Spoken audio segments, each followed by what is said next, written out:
So again, and I know we're kind of running out of time here, and I want to be respectful of your time that you have given me today. It is two things I want to leave with. The first is going from, okay, you're dealing primarily with the collegiate athletics at this point, and then what made you say, okay, we're going to try something at uh, the Detroit Pistons in the NBA in a professional arena?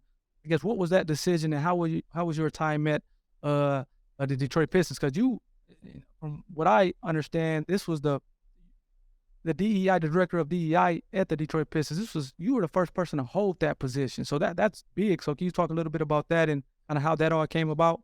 Yeah, again, man, I sound like a broken A-track record, all these things. Relationships. Folks don't know about how a CD skips. We got all these different apparatuses and apps now where you Yeah. stream music, but I'm so fortunate. While we were here, our athletic director, Mark Hollis, he was a huge, huge mentor, still is to this day to me.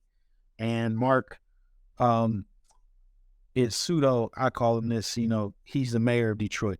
He just knows he's so well respected, relational. He just has all the intangibles, the acumen.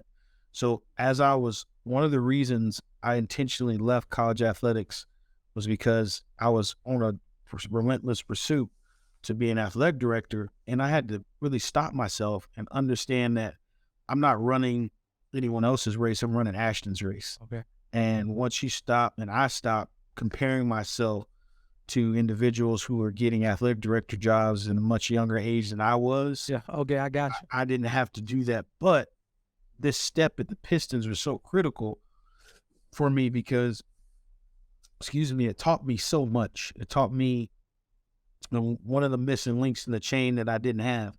I couldn't get a first down or the chains would never stretch because I didn't stretch this part of my brain, and that part was externally. So for me, going to the Pistons was a very strategic yet an intentional step that I had the opportunity to learn, how corporate partnerships work, how to drive revenue, how to create opportunities and work with C-suite level individuals and translate that into, i.e., relational, capital that I'm in now. Yeah. So I learned all of that, and I'm so grateful.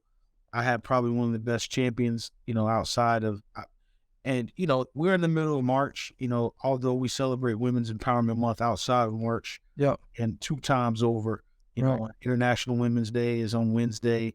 But there are so many women in my life that are in leadership roles who've empowered and impacted me in ways that have just been instrumental. So one of those was at the Pistons, who our chief people officer now, Nicolette Lewis.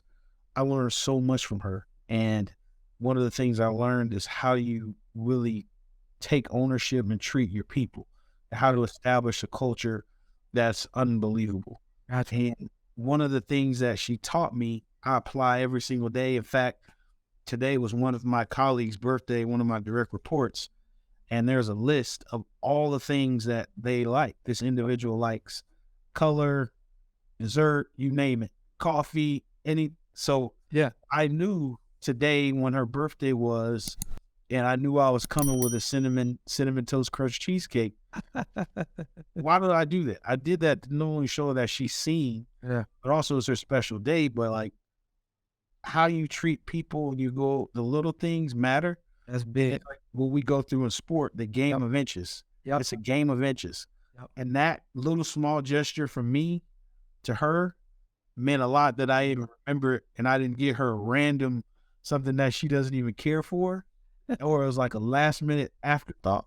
Yep. But she matters to me. She matters to our organization. But She matters to our enterprise. Without that individual, I can't do or provide a level of service. So those are just little small tidbits that help me establish that one of those 3 C's of culture and why they're so important.